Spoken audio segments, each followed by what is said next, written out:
All right, YouTube, it's now been announced that Ariel Sharon is dead, the warmongering butcher Sharon. And I took some flack when I said that, specifically from people who are either Israeli or people who support Israel, which would mean basically evangelical Christians. Like it or not, though, he was a butcherous warmonger. He oversaw allowing Lebanese militia raise refugee camps and kill women and children, didn't lift a hand to stop it. He was the mastermind of the settlement plans in the area in disputed land. Essentially, when destabilization occurred and Israel reached out and then started going to war with its neighbors, and you can blame whoever you want for those wars. I know both sides are blamed, and no one's really blameless in that struggle, by the way. They essentially, Sharon said, well, start settling these hilltops because anything we don't grab is going to go to the Palestinians. Clearly, a bigot. I know it's not politically correct to say that about someone who happens to be Jewish. I would say that there's nothing wrong with it any more than saying that someone like Arafat might be a bigot for, saying or rather the Iranian dude there, Ahmadinejad, saying, well, let's wipe Israel off the face of the earth. The Holocaust is a lie. Well, it's both bigotry. Doesn't matter whether a person's Jewish. I don't care if it's politically correct and never have cared. But Sharon was a warmonger. But oddly, towards the end of his reign as prime minister, when he started withdrawing troops from Gaza and talking about a two-state solution and started working with Arafat, working with the Palestinians on more amicable terms, just the moment that he does that, he suddenly falls ill. And nobody smells a rat with this at all. It's just completely coincidence that he happened to stroke out around that time. I do smell a rat. I think that it's quite likely that the same agents in Israel that support the hardliners and always have, groups like Mossad, poisoned him or something. It's perfectly legitimate claim to say that that's possible. Is it certain? No. It's possible, yes. There have been all sorts of hit jobs on people who haven't backed the Zionist regime over there.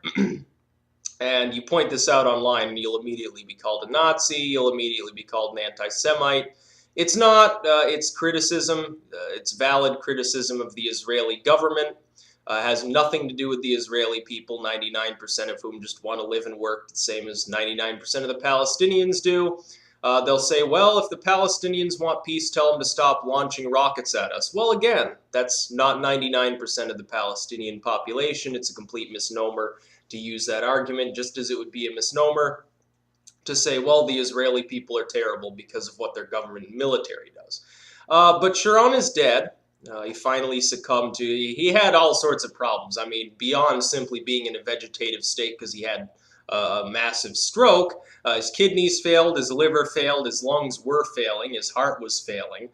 He had blood poisoning. Some of those issues cleared themselves up, but his kidneys were completely shot and his liver too. So I mean, it was only a matter of days or weeks before he finally kicked the bucket and started pushing up daisies. So what you're probably going to see, as I predicted before, you're going to see the Palestinians and like the Iranians and groups like that celebrating. They're going to egg Israel on. Israel's probably going to egg people on too because they'll be putting on this huge state funeral. They'll be talking about now the Messiah. Believe it or not, here, a hell of a lot of Israelis, Yitzhak Kaduri, in his prophecy about Sharon dying and then the Jewish Messiah coming, a hell of a lot of Israelis believe that. A very large number, surprisingly, have been talking about this prophecy. When Kaduri died, there were 100,000 people parading through the streets. He was something like 110 years old or some inordinate, insane number like that. He was friggin' born at the turn of the century. So what you have is a situation where the Jews now, at least certain groups, the Kabbalists certainly would respect this man. I don't know about the orthodoxy over there. Now believe that the Messiah is shortly coming to Israel. When large groups of religious people with nuclear warheads at their behest and things like this start to flip out because they think something cosmic is happening, they usually make very irrational decisions. And right now, Kerry is over in Israel trying to broker a two-state solution, trying to broker a peace deal. It's been done before. They never actually work because the second that some Palestinian kid gets a hold of a bottle rocket, sends it over the wall, or the moment that Israel gets word that there might be some sort of terrorist hiding out in a school, all hell breaks loose and they start firing rockets at each other. These people are pathologically unable to exist in peace because both sides they're posturing essentially. They want more land. And I've debated people numerous times, well, Palestine never existed. And then other people say, well, Israel never existed. And what I try to point out is it was a British chunk of land that was given to the Jews. Minus the land that is currently held and some on top of that, which was given to the Palestinian people. The chunk of land was called the British Mandate of Palestine. It was not called the British Mandate of Israel, the British Mandate of Judea, or anything like that. And then you can get into the Balfour Declaration and all that nonsense. But this is a chunk of British foreign colony that was deeded over to these individuals to give them a homeland because Britain no longer wanted to maintain the colony. That's where Israel came from. It's British land. And before that, it was owned by the Ottoman Turks for centuries. And before that, it was part of the Byzantine Empire. And before that, it was part of the Roman Empire.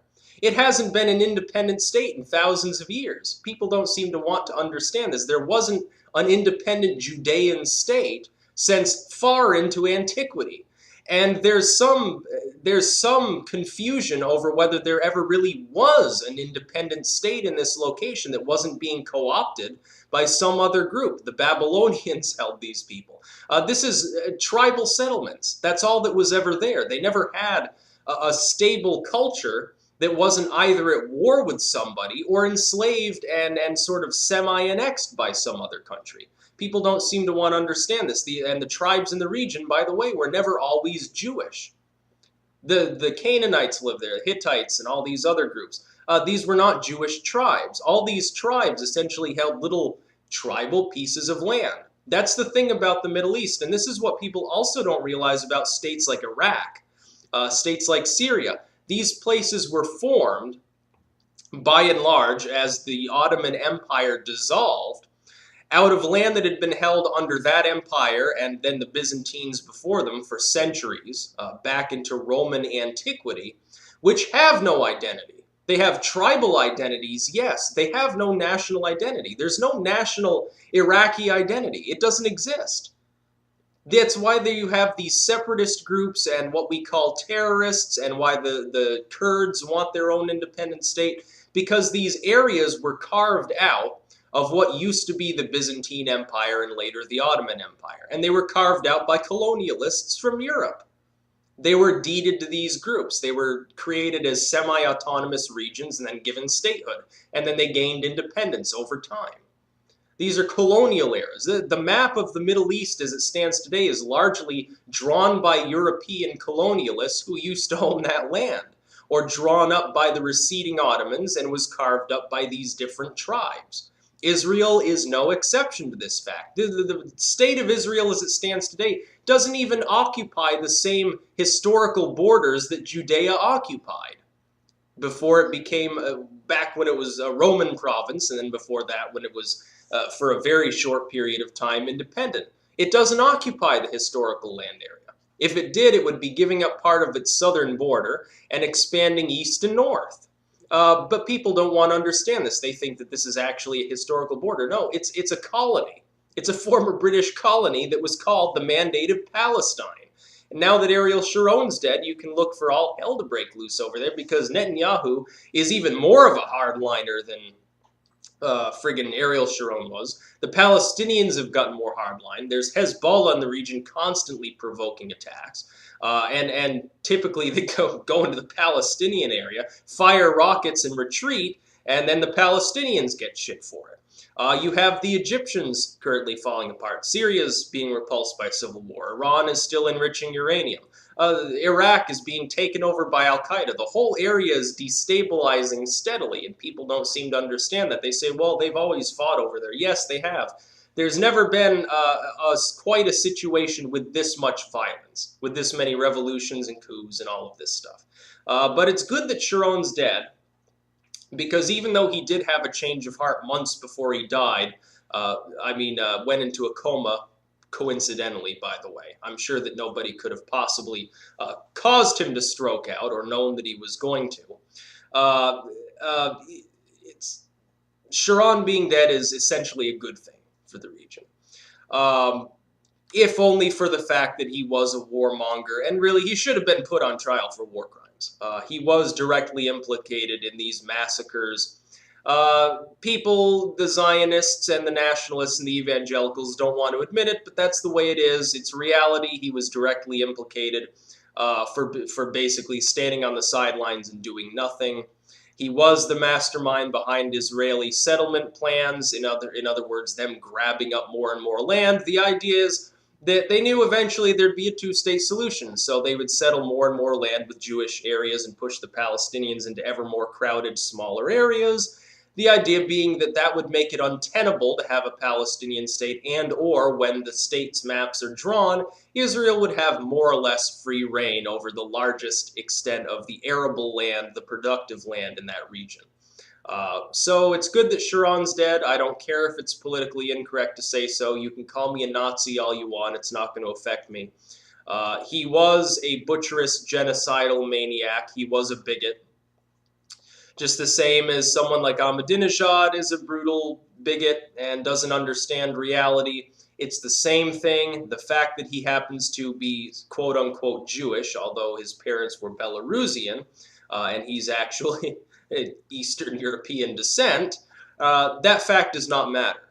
It's not anti-Semitism to criticize someone just because they happen to be a Jew, any more than you're racist against white people if you criticize me.